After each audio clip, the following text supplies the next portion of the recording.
തൊപ്പിയെക്കുറിച്ച് ചോദിച്ചാൽ കേരളത്തിലെ കൊച്ചുകുട്ടികൾ പോലും വാചാലരാകും. ഈ തൊപ്പിയുമായി ബന്ധപ്പെട്ട വാർത്തകളാണ് കഴിഞ്ഞ ദിവസമൊക്കെ ഇങ്ങനെ വന്നുകൊണ്ടിരിക്കുന്നത്. രാസലഹരി കേസിൽ യൂട്യൂബർ തൊപ്പി എന്ന നിഹാദിന്റെ മുൻകൂർ ജാമ്യാപേക്ഷ തീർപ്പാക്കി. ഈ തൊപ്പിയെ പറ്റിയുള്ള വീഡിയോ കണ്ടപ്പോഴേ തൊപ്പിയെ അറസ്റ്റ് ചെയ്യാൻ പോകുന്നു, തൊപ്പി ഒളിവിൽ പോയി എന്ന് നിരന്തരം 2-3 ദിവസം സ്ഥിരമായിട്ട് പ്രമുഖ വാർത്താ ചാനലുകളെല്ലാം റിപ്പോർട്ട് ചെയ്തുകൊണ്ടിരുന്നു. അതിൻ്റെ ഇടയിൽ തൊപ്പി ഇതിനകത്ത് പ്രതിയല്ല എന്ന് പറഞ്ഞൊരു പോലീസ് ഉദ്യോഗസ്ഥൻ പറഞ്ഞതായിട്ടുള്ള ഓഡിയോ ചില ചാനലുകൾക്ക് പ്രക്ഷേപണം ചെയ്യും. അപ്പം നമുക്ക് ഈ പോലീസുമായിട്ടൊന്നും പിടിപാടില്ലാത്തതുകൊണ്ട് നമുക്ക് അങ്ങനെയുള്ള ന്യൂസൊന്നും കിട്ടിയില്ല. ഏതായാലും തൊപ്പി ഈ കേസിൽ ഉൾപ്പെട്ടിട്ടുണ്ടോ, തൊപ്പി ഒളിവിൽ പോയോ എന്നൊക്കെയാണ് പലരും ചോദിക്കുക. അതിനിടയ്ക്ക് ഒരു വാർത്ത വന്നു, തൊപ്പി മുൻകൂർ ജാമ്യത്തിന് വേണ്ടി കോടതിയെ സമീപിച്ചു എന്നുള്ള വാർത്തകൾ കണ്ടു. അപ്പം 2 ദിവസം മുമ്പായിരുന്നു ഈ കോടതി ഉത്തരവ് വന്നത്. പക്ഷേ തൊപ്പി ഒളിവിൽ പോയി, തൊപ്പിയെ പോലീസ് തിരയുന്നു എന്നൊക്കെ വാർത്ത കൊടുത്ത മാധ്യമങ്ങൾ തൊപ്പിക്ക് മുൻകൂർ ജാമ്യം ആവശ്യമില്ല, തൊപ്പി ഈ കേസിലെ പ്രതിയല്ല എന്നുള്ള ഭാഗം പല മാധ്യമ സുഹൃത്തുക്കളും അത് ഒഴിവാക്കി എന്നുള്ളതാണ്. അപ്പം നെഗറ്റീവാണല്ലോ നെഗറ്റീവാണല്ലോ നമുക്ക് ആവശ്യം. പോസിറ്റീവായിട്ടുള്ള കാര്യങ്ങളൊന്നും മാധ്യമങ്ങൾ നോക്കാറില്ല. 2-3 ദിവസം തൊപ്പിയെപ്പറ്റി നെഗറ്റീവ് പറഞ്ഞുകൊണ്ടിരുന്ന മാധ്യമങ്ങൾ ഈ പോസിറ്റീവ് കാര്യം, തൊപ്പി ഈ കേസിലെ പ്രതിയല്ല എന്ന് പോലീസ് സത്യവാങ് കോടതിയിൽ സമർപ്പിച്ചു. തൊപ്പിയുടെ സുഹൃത്തുക്കൾ ഇതിനകത്ത് പ്രതിയാണെങ്കിലും തൊപ്പി ഉൾപ്പെടെ 6 പേര് ഇതിനകത്ത് പ്രതിയാണ്, പ്രതിയല്ല, പ്രതി ചേർക്കാൻ ഉദ്ദേശിക്കുന്നുമില്ല എന്ന് പോലീസ് പറഞ്ഞു.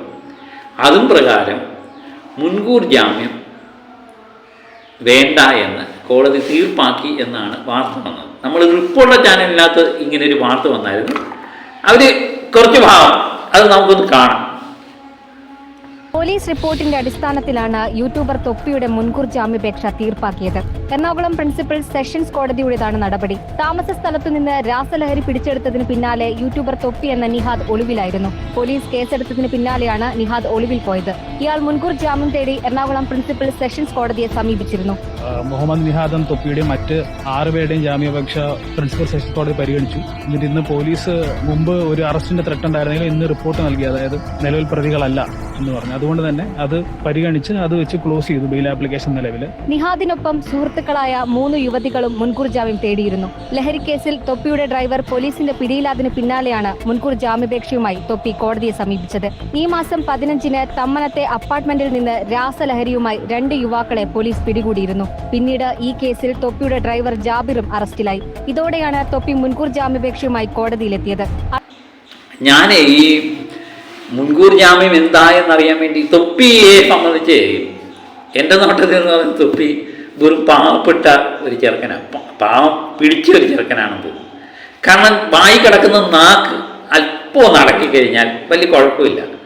തൊപ്പിയേക്കുള്ള ഏറ്റവും വലിയൊരു പ്രശ്നമായിട്ട് എനിക്ക് തോന്നുന്നത്, തൊപ്പിയുടെ വീഡിയോ ഒക്കെ ഞാൻ കാണുന്നു, ഊറച്ചിരിക്കാം, ചില ഡയലോഗും ചില ആക്ടിങ്ങും ഒക്കെ ഊറച്ചിരിക്കാം. പക്ഷേ പലപ്പോഴും ചിലത് ഓവറായിപ്പോകും കേട്ടോ, അത് നമുക്ക് പണിയാകുകയും ചെയ്യും. പലപ്പോഴും കുടുംബങ്ങളൊക്കെ ആയിട്ടിരുന്ന് എല്ലാവരും കൂടി ഇരുന്ന് നമ്മൾ ചിലപ്പം എല്ലാവരും കൂടി ഇരിക്കുമ്പോഴായിരിക്കും നമ്മൾ ഈ തൊപ്പിയുടെ വീഡിയോ കാണുന്നത്. അതിനിടയിൽ പച്ചത്തേറി ഉച്ചത്തിൽ പറയുമ്പം നമ്മൾ ഞെട്ടിപ്പോവും. അതുകൊണ്ട് ഒഴിഞ്ഞ കോണിൽ മാറി നമുക്ക് ഒറ്റയ്ക്ക് ഇരുന്ന് തൊപ്പിയുടെ വീഡിയോ ഒക്കെ കാണണം. കാരണം എപ്പോഴാണ് തെറി വരുന്നതെന്ന് അറിയാനേ പറ്റത്തില്ല. അതുമാത്രമേ ഉള്ളൊരു പ്രശ്നം. അതുകൊണ്ട് തൊപ്പിയുടെ വീഡിയോ കാണുന്നത് എനിക്ക് ഇഷ്ടമാണെങ്കിലും വളരെയധികം സൈലൻ്റായിട്ട് ശബ്ദമൊക്കെ കുറച്ച് നമുക്ക് മാത്രം കേൾക്കാവുന്ന സൗണ്ടിലാണ് ഞാൻ പലപ്പോഴും തൊപ്പിയുടെ വീഡിയോ കാണുന്നത്. അതാണ് തൊപ്പിക്കുള്ള ഏറ്റവും വലിയ പ്രശ്നം. തെറിവാക്കുകൾ ഇങ്ങനെ വന്നുകൊണ്ടിരിക്കും. അതുപോലെ തന്നെ തൊപ്പിയുടെ ചില സുഹൃബന്ധങ്ങൾ അത്ര നല്ലതല്ല എന്നും നമുക്ക് തോന്നിയിട്ടുണ്ട്. അങ്ങനെ അല്ലാതെ തൊപ്പിയുടെ വായിലും നാക്കും ഒക്കെ ഒന്ന് അടക്കി നിർത്തിക്കഴിഞ്ഞാൽ തൊപ്പിയെ സംബന്ധിച്ച് എനിക്ക് വലിയ കുഴപ്പമില്ലാത്ത അഭിപ്രായമാണ്. പിന്നെ ഈ കുറച്ച് നാൾ റൂമിൽ അടച്ചിട്ട് ഇരുന്ന് ആൾക്കാരുമായിട്ടൊന്നും ബന്ധമില്ലാതെ വന്നപ്പോൾ ഉള്ള പ്രശ്നങ്ങളാണ് തൊപ്പിയെ സംബന്ധിച്ച് കൂടുതലുള്ളത്. എനിക്ക് തോന്നുന്നു ഒന്ന് ഉപദേശിച്ചാൽ മാറാവുന്ന കേസേ ഉള്ളൂ തൊപ്പിയെ സംബന്ധിച്ച്. പിന്നെ തൊപ്പിക്ക് നെഗറ്റീവ് പബ്ലിസിറ്റി ഒത്തിരി കിട്ടുന്നുണ്ട്. തൊപ്പി ഒരു ഉദ്ഘാടനത്തിന് പോയാലും അവിടെ ആൾ കൂടിയാലും പോലീസ് തെരഞ്ഞാലും എല്ലാം കുറച്ച് നാൾ കൊണ്ട് തൊപ്പിക്ക് കിട്ടുന്ന എല്ലാം നെഗറ്റീവ് പബ്ലിസിറ്റിയാണ്. ഈ നെഗറ്റീവ് പബ്ലിസിറ്റിക്ക് 2 ഗുണമുണ്ട് കേട്ടോ. നെഗറ്റീവ് പബ്ലിസിറ്റിക്ക് ഒരു ഗുണമുണ്ട് എന്നുള്ളത് 100% ഉറപ്പാണ്. ഇപ്പം ഞാൻ പറഞ്ഞില്ലേ, ഇപ്പോൾ ഈ 1 കൊല്ലം കൊണ്ട് തൊപ്പി അറിയാൻ വയ്യാത്തവരാരുമില്ല. ഈ നമ്മൾ യൂട്യൂബിൽ കാണുന്നവരാണ് എല്ലാവരും ഒന്ന് ധരിക്കരുത്. ചിലവർ ദൃശ്യമാധ്യമങ്ങൾ പലപ്പോഴും കാണും, വാർത്തകളൊക്കെ ചിലവർ അഡിക്റ്റാവും. അപ്പം അതിനകത്ത് തൊപ്പിയെ തിരയുന്നു എന്ന് കേട്ട് കഴിയുമ്പോൾ ഇതാരാണെന്ന് അറിയാനുള്ള ത്വര ചിലവരിലുണ്ടാവും. ഉണ്ടായി തൊപ്പിയുടെ ചാനലിൽ പോയി കാണും, തൊപ്പി ആരാണെന്ന് അറിയാനുള്ള താല്പര്യം ഉണ്ടാവും. അത് കൂടുതൽ ആൾക്കാരിലേക്ക് തൊപ്പി എത്തുന്നു എന്നുള്ളത് ഇതിൻ്റെ ഏറ്റവും വലിയൊരു നെഗറ്റീവിൽ നിന്ന് പോസിറ്റീവ് ഉണ്ടാകുന്ന ഒരു കാര്യം അല്ലേ. തൊപ്പിയെക്കാട്ടിലും നല്ല വീഡിയോകളൊക്കെ ചെയ്യുന്ന ഒത്തിരി സബ്സ്ക്രൈബർമാരുള്ള പല ആൾക്കാരുമുണ്ട്. പക്ഷെ അവരെയൊന്നും ആൾക്കാർ അറിയുന്നില്ല. അവർക്ക് നെഗറ്റീവ് ഇല്ലാത്തതുകൊണ്ടാണ് ആൾക്കാർ അറിയുന്നത്. ചില സിനിമകൾ നമ്മൾ കണ്ടിട്ടില്ലേ, നെഗറ്റീവിലൂടെ പബ്ലിസിറ്റി ഉണ്ടാകും. ഈ പടത്തിലെ ഇന്ന ഭാഗം നിരോധിക്കണം എന്ന് പറഞ്ഞ് ചില സംഘടനകൾ ബഹളം വെക്കുന്നു, അത് റിലീസ് ചെയ്യാൻ പാടില്ല എന്ന് പറഞ്ഞ് കോടതിയിൽ പോകുന്നു. ചിലവർ ചെയ്യുന്ന ഒരു പരിപാടിയുണ്ട്, ആ തിരക്കഥ എൻ്റേതാണെന്ന് പറഞ്ഞിട്ട് ചിലവർ കോടതിയിൽ പോകുന്നു, അത് റിലീസ് മാറ്റി വെക്കണം. ഇതൊക്കെ ചുളിവിന് മാധ്യമങ്ങളിൽ ഒരു വാർത്ത ആവും.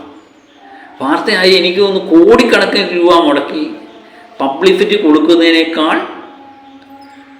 നേട്ടമാണ് ഇവർക്ക് ഈ 2-3 ദിവസം കൊണ്ട് ആ പടത്തിനെ സംബന്ധിച്ചുണ്ടാകുന്നത്. ചില പുസ്തകങ്ങളെപ്പറ്റി നമ്മൾ കേട്ടിട്ടില്ലേ, നെഗറ്റീവിലൂടെ പബ്ലിസിറ്റി ഉണ്ടാക്കി അത് വിറ്റഴിക്കുന്ന ഒരു തന്ത്രം. അത് എല്ലാ മേഖലയിലും ഉണ്ട്. ആ തന്ത്രം എനിക്ക് തോന്നുന്നു തൊപ്പിക്ക് ഗുണമായി. തൊപ്പി അത് നെഗറ്റീവായിട്ട് ഉണ്ടാക്കിയെന്നല്ല ഞാൻ പറഞ്ഞത്. ഇത് തൊപ്പിയെപ്പറ്റി ഇങ്ങനെ വാർത്തകൾ സ്ഥിരം വരുന്നു, അത് നെഗറ്റീവ് പോസിറ്റീവായി മാറുന്നുണ്ട്. ഇപ്പം ഈ കേസിൽ നിന്ന് നമുക്ക് മനസ്സിലായ കാര്യം, തൊപ്പി ഇതിനകത്തെ ഭാഗമൊക്കെ അല്ല. പിന്നെ തൊപ്പി എന്തുകൊണ്ട് മുൻകൂർ ജാമ്യത്തിന് വേണ്ടി ചിലവർ ചോദിക്കും, മണ്ടത്തരമല്ലേ കാണിച്ചതെന്ന് ചില ചാനലുകളൊക്കെ പറയുന്നുണ്ട്. മണ്ടനാണോ തൊപ്പി?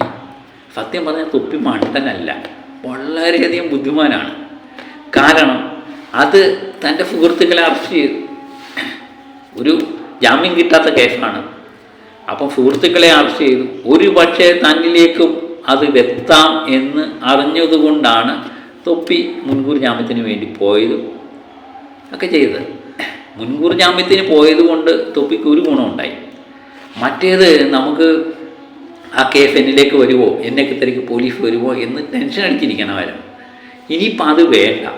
കാരണം കോടതിയിൽ പോലീസ് പറഞ്ഞിരിക്കുന്നത് തൊപ്പി ഇതിനകത്ത് ഭാഗമേ അല്ല, തൊപ്പിയെ ഒരു കാരണവശാലും ഈ കേസിൽ പ്രതി ചേർക്കാൻ ഇപ്പം ആലോചിക്കുന്നില്ല എന്ന് പറഞ്ഞു കഴിഞ്ഞപ്പോൾ അത് തീർന്നു. അപ്പം തൊപ്പിക്ക് മനസ്സമാനത്തിൽ കിടന്നിറങ്ങാം, ഞാൻ ഈ കേസിലേ പ്രതിയല്ല എന്ന് വിചാരിച്ച്. പിന്നെ ഈ നെഗറ്റീവ് പബ്ലിസിറ്റി എന്ന് പറയുന്നത്, ഞാൻ പറഞ്ഞില്ലേ, ഈ തൊപ്പിയെ സംബന്ധിച്ച് കേസിൽ പ്രതിയാണ്, തൊപ്പി ഒളിവിൽ പോയി, തൊപ്പി മുൻകൂർ ജാമ്യത്തിന് പോയി എന്ന് പറഞ്ഞുകൊണ്ട് നിരന്തരമായി വാർത്താ മാധ്യമങ്ങളെല്ലാം തന്നെ പല യൂട്യൂബ് ചാനലുകളെല്ലാം വാർത്തകൾ കൊടുത്തു. പക്ഷേ തൊപ്പി ഇതിനകത്ത് പ്രതി അല്ല എന്ന് പറഞ്ഞത് റിപ്പോർട്ടർ ചാനൽ 1-2 ചാനൽ മാത്രമേ പറഞ്ഞുള്ളൂ. ഇതിനകത്ത് പ്രതിയല്ല, മുൻകൂർ ജാമ്യത്തിൻ്റെ കാര്യമില്ല എന്ന് പറഞ്ഞത് ചില ചാനലുകൾ മാത്രമേ ഉള്ളൂ. അപ്പോൾ ആ നെഗറ്റീവാണ് എപ്പോഴും. പ്രതിയാണെന്ന് പറഞ്ഞ നെഗറ്റീവായിരിക്കും. ചിലപ്പം എത്രയോ ആൾക്കാരത് കണ്ടു കാണുമല്ലേ, നമ്മുടെ ഒരു കേസിൽ പ്രതിയാണ്, ഒളിവിൽ പോയി എന്നുള്ളത്. അത് ആ മനസ്സിൽ കിടക്കും. മനസ്സിൽ കിടന്നിട്ട് നമ്മൾ വെറുതെ വിട്ടെന്നോ. ഇപ്പം ഞാൻ പറഞ്ഞിട്ടില്ലേ, ഒരു കേസിൽ, ഒരു ബലാത്സംഗ കേസിലോ ഏത് കേസിലും ആയിക്കോട്ടെ, നമ്മളെ തിരയുന്നു, ഒരു പ്രസിദ്ധനായ വ്യക്തിയെ തിരയുന്നു, അവൻ പ്രതിയാണെന്ന് പറഞ്ഞാൽ ഭയങ്കര പബ്ലിസിറ്റി കിട്ടും, നെഗറ്റീവ് പബ്ലിസിറ്റി. പക്ഷെ ആ കേസിൽ അവൻ പ്രതി അല്ല എന്ന് പറഞ്ഞു കഴിഞ്ഞാൽ ഈ വാർത്താ ചാനലുകളെല്ലാം ചെറിയൊരു ഹെഡിങ് തുടങ്ങും. ഏതെങ്കിലും വാർത്തയുടെ ഒരു കോണിൽ അയാളെ വെറുതെ വിട്ടു, തീർന്നു. പക്ഷെ എത്ര ദിവസമായിരിക്കും നമ്മളെ അന്തിച്ചർച്ചയിലൂടെ നമ്മളെ ഈ നെഗറ്റീവ് വാർത്ത ഇങ്ങനെ പബ്ലിസിറ്റി ഉണ്ടാക്കുന്നതല്ലേ. അത് തന്നെയാണ് ഇതിനകത്ത് ഏറ്റവും വലിയൊരു ഫാൾട്ട് എന്ന് പറയുന്നത്. ഏതായാലും ചില നെഗറ്റീവ് കിട്ടിയെങ്കിലും തൊപ്പിയെ സംബന്ധിച്ച് അതൊരു പോസിറ്റീവായിട്ട് എനിക്ക് തോന്നുന്നു. കാരണം കൂടുതൽ ആൾക്കാരിലേക്ക് തൊപ്പി എത്തുന്നു.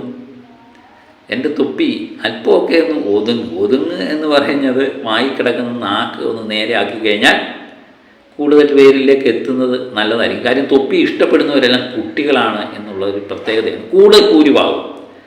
അപ്പം അവരെ ഈ വായിക്കിടക്കുന്ന നാക്കൊക്കെ പ്രശ്നമാണെങ്കിൽ അത് കുട്ടികളെയും ബാധിക്കും. കുട്ടികൾ അവർ ഇച്ചിരി തൊപ്പി പറയുന്നല്ലോ, തൊപ്പിക്ക് വേണ്ടി ചാവാൻ നടക്കുന്ന കുട്ടികളെയൊക്കെയാണ് നമ്മൾ കണ്ടിട്ടുണ്ട്. അതുകൊണ്ട് അല്പം ഒന്ന് ഒതുങ്ങുന്നത് നല്ലതാണെന്ന് എനിക്ക് തോന്നിയിട്ടുണ്ട്. പബ്ലിസിറ്റി, നെഗറ്റീവ് പബ്ലിസിറ്റി ഒക്കെ നല്ലത് തന്നെ. അപ്പം മറ്റൊരു വീഡിയോയുമായി വീണ്ടും എത്താം. Okay, by.